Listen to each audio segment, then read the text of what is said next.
J'ai un projet, je vous le dévoile, et c'est un truc qui me trotte dans la tête depuis un bout de temps, c'est de faire un banc d'essai maison, un truc assez facile à faire. J'ai mes petits contacts pour aboutir à un résultat convenable. Bonjour à tous, aujourd'hui vidéo consacrée sur l'électronique de mon banc de puissance fait maison.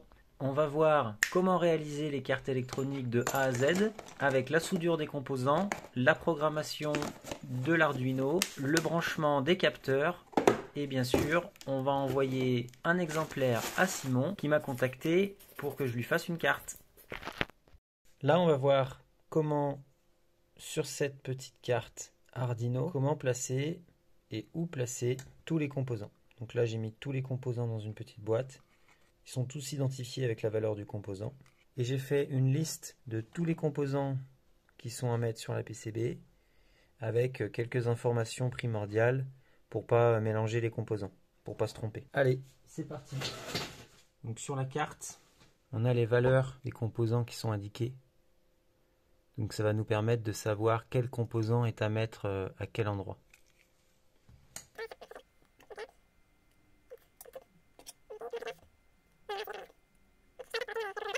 Pour la diode, on a un petit trait noir qu'il faut aligner vers le haut.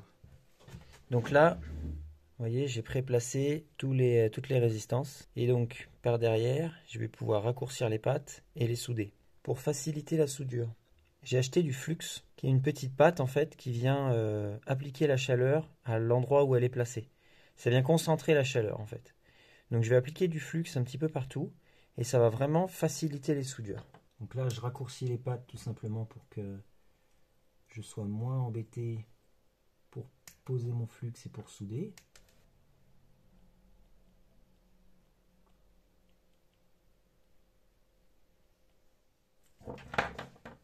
Voilà, donc ça donne ça. Juste une petite goutte de flux à la base.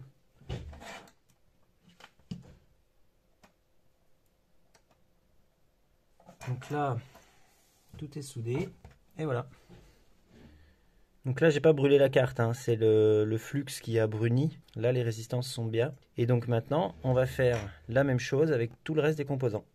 Donc ça, il y a un petit point. Le petit point, il faut le mettre sur la droite. Normalement, c'est un BC547. Et moi, j'ai un 2N 2222. Donc en soi, c'est les mêmes composants, mais les broches sont inversées. Donc là, sur la carte, on voit qu'il y a un plat qui est vers le bas. Moi, le plat, du coup, il faut que je le mette vers le haut. On a des petits capacitors avec marqué 104 dessus. Donc ça correspond au 100 NF. La petite bande blanche vers le marquage sur la carte. Donc hop, on respecte ça. Alors la LED, vous n'êtes pas obligé de la fixer directement sur la PCB. Vous pouvez, si vous le souhaitez, la déporter. Pour le boîtier de Simon, c'est ce que j'ai fait. Je lui ai déporté sur la façade du boîtier métallique parce que j'ai mis la carte dans un boîtier métallique. Donc là, on a la carte avec tous les composants actifs de souder. Maintenant, je vais souder les petites pattes qui permettent de le relier à l'Arduino, ainsi que les connecteurs du capteur des RPM de la moto et du rouleau du banc. Pour souder les petits connecteurs bien droits, qui ne soient pas en biais, je prends l'Arduino et je vais faire un montage à blanc. Donc c'est un Arduino Uno R3. Hop. Donc là je place les connecteurs là où il faut. Du coup ils sont forcément dans la bonne position verticale. Ils ne sont pas inclinés comme ça. Et je vais pouvoir venir y monter la carte dessus.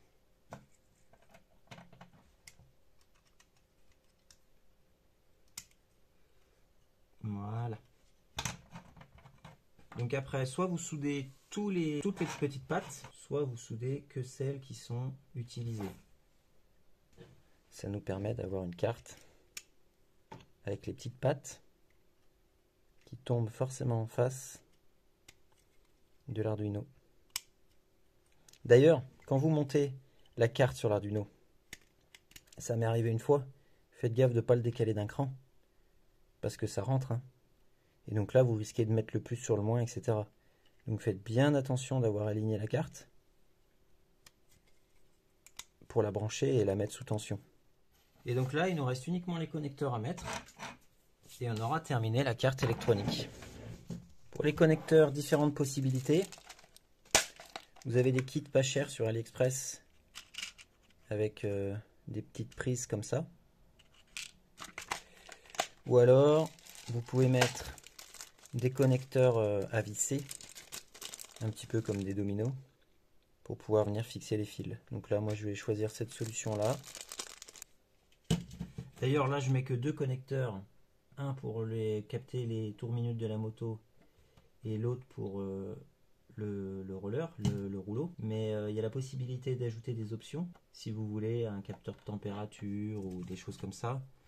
Toutes ces bornes là en fait c'est du 0 à 5 volts qui peuvent être rajoutées sur le logiciel du banc. Donc tant que ça marche en 5 volts vous pouvez l'ajouter. Et donc voilà, on a terminé la carte électronique qui ressemble donc à ça. Moment de vérité, on a fini de câbler l'Arduino et là ça va être son premier branchement. On a entendu le son de Windows et la carte s'allume, c'est parfait. Ensuite sur l'ordi, on va voir Portcom et donc quand on le branche, c'est le Portcom 15. Donc on sait que notre carte correspond au Portcom 15. Donc sur l'ordi, vous ouvrez le logiciel Arduino.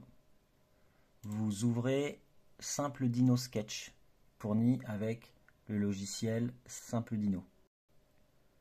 Port 15, c'est parfait. Et type de carte Arduino Uno. Donc c'est parfait. Le sketch Simple Dino, on ne touche à rien. Et là, on clique sur vérifier.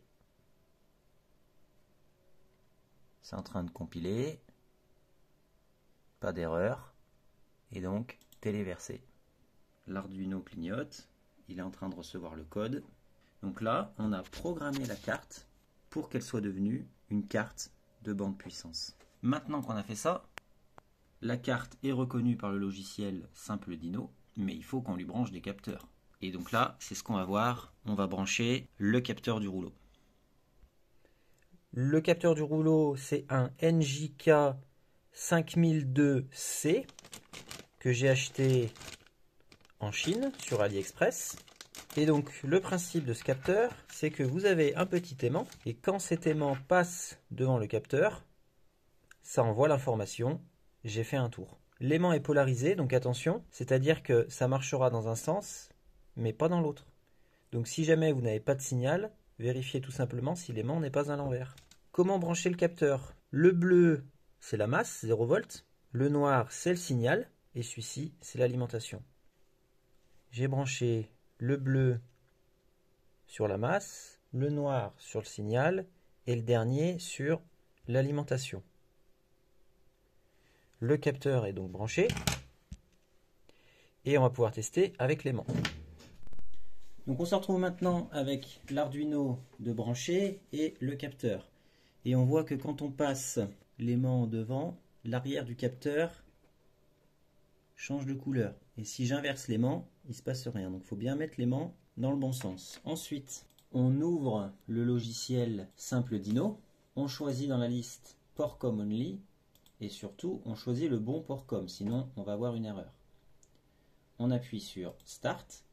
Et si jamais ça met un premier message d'erreur, il suffit de appuyer sur Start. Et cette fois-ci, c'est bien détecté.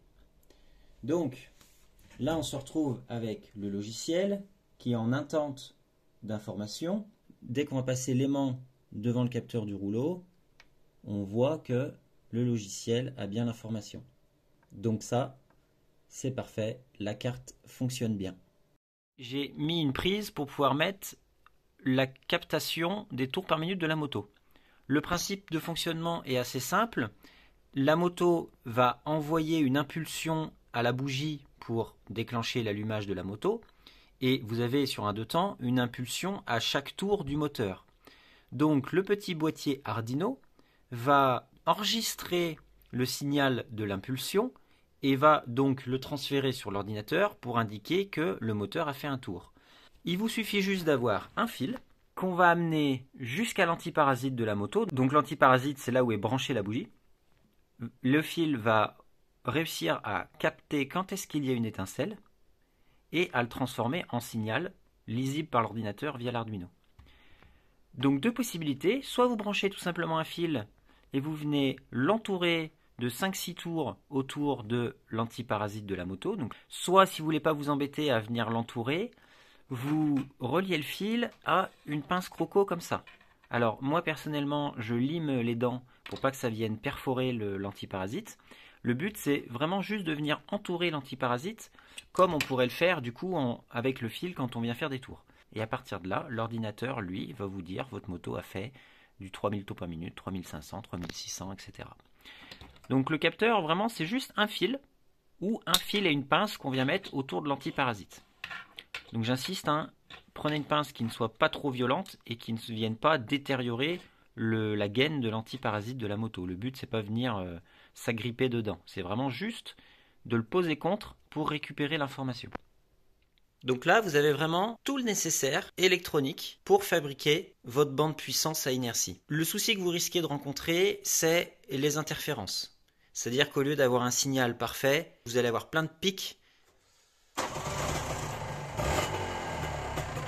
Ça, c'est causé par les ondes électromagnétiques, par les perturbations de la haute tension que fabrique votre moto pour déclencher justement l'étincelle à la bougie.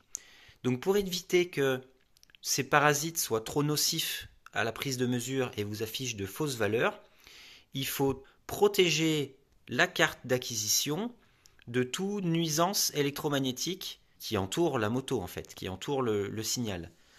Le but étant vraiment de ne capter que les signaux qui nous intéressent et non pas les signaux parasites. C'est pour ça que pour Simon et également pour ma carte, j'ai tout enfermé dans des éléments métalliques. Donc là, le boîtier pour Simon, c'est une boîte en métal où la masse de la carte électronique a été branchée sur la boîte en métal. Donc en fait, toute la boîte s'est transformée en masse. Le câble du rouleau, j'ai mis une tresse métallique également reliée à la masse via le connecteur métallique. La pince qu'on vient mettre autour de l'antiparasite de la bougie. Vous pouvez également prendre un fil blindé. Donc là, on voit que ça, c'est le fil du signal et que plus loin, le fil devient noir. En fait, à l'intérieur, vous avez une gaine métallique qu'on ne voit pas qui est également reliée à la masse. Malgré tout ça, j'avais encore des problèmes d'interférence, non plus sur le rouleau, mais sur la prise des tours minutes de la moto. Et donc j'ai ajouté une deuxième pince qu'on doit relier au cadre de la moto. Donc en gros, tout est relié à la masse.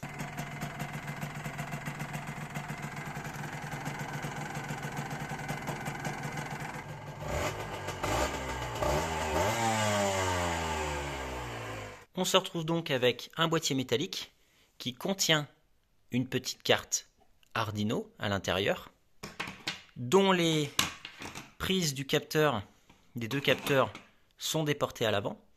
Nous avons terminé définitivement l'électronique du banc et il n'y a plus qu'à l'utiliser. Je démarre la moto, le ralenti est autour des 1500, je la fais monter en régime et on voit que la montée en régime est très très bien captée par le banc de puissance. Il n'y a pas de parasite. Là, j'ai enclenché une vitesse et je suis en train de passer mes vitesses. Donc c'est pour ça on voit le rouleau qui tourne et on voit l'aiguille qui monte progressivement à chaque vitesse que je passe. Donc là je monte jusqu'en 6e vitesse. Et là on va lancer un run d'acquisition. On va enregistrer les données. Donc c'est pour ça que je clique sur test Simon. Et je ne clique pas tout de suite sur enregistrer parce qu'à partir du moment où on clique sur enregistrer, ça va déclencher les mesures. Donc là, je suis en train, on ne voit pas la vidéo, mais je suis en train de monter sur ma 6e vitesse, de me stabiliser à 3-4 000 tours minute. Et dès que je serai prêt en 6e à 3-4 000, je clique sur enregistrer. Et là, je commence à monter plus haut. 5000, 6000, 7000, 9000 tours minute. Là, je suis à fond. Hop, et je coupe les gaz. Je vais redescendre. Et on voit là, en bas, c'est marqué Run Start at 400. Donc quand le rouleau tourne à 400, ça déclenche le run. Et donc, quand le rouleau retourne à 400 tours minute, ça arrête le run. Donc là, je suis en train de freiner avec ma roue arrière pour ralentir le banc. Et voilà, on a atteint les 400 tours du rouleau. Le fichier a terminé de s'enregistrer. Donc là, il suffit de cliquer sur Annuler. De ce moment-là, on a notre courbe qui s'affiche et une extrapolation des calculs. Alors là, ça me dépasse. Hein. Mais en gros, il faut que les deux courbes que je pointe avec la souris soient le plus alignées possible. Et donc, parmi les différents choix que j'ai en haut, j'étais en MA Smooth pour le mode de calcul. Pour avoir une courbe comme sur les bancs professionnels, on met en X l'axe des tours par minute et en Y l'axe des chevaux. Donc X RPM et Y power pas en watts mais en chevaux parce que là on est sur un moteur thermique. Après on met tous les autres trucs à zéro dans le vide pour pas venir polluer le graphique. On s'en fiche du temps, des autres paramètres qu'il y a. Et donc la première courbe qu'on a pris, ça donne ça. Avec une puissance affichée de 23,6 chevaux maximum à 9900 tours par minute. Conclusion, le boîtier d'acquisition destiné à Simon fonctionne super bien. Et bien sûr, n'hésitez pas à regarder la première vidéo qui expliquait toute la construction du banc dans son intégralité et dans son ensemble. Et n'hésitez pas à mettre un like et un commentaire si vous avez des questions en dessous de cette vidéo. Merci, à la prochaine!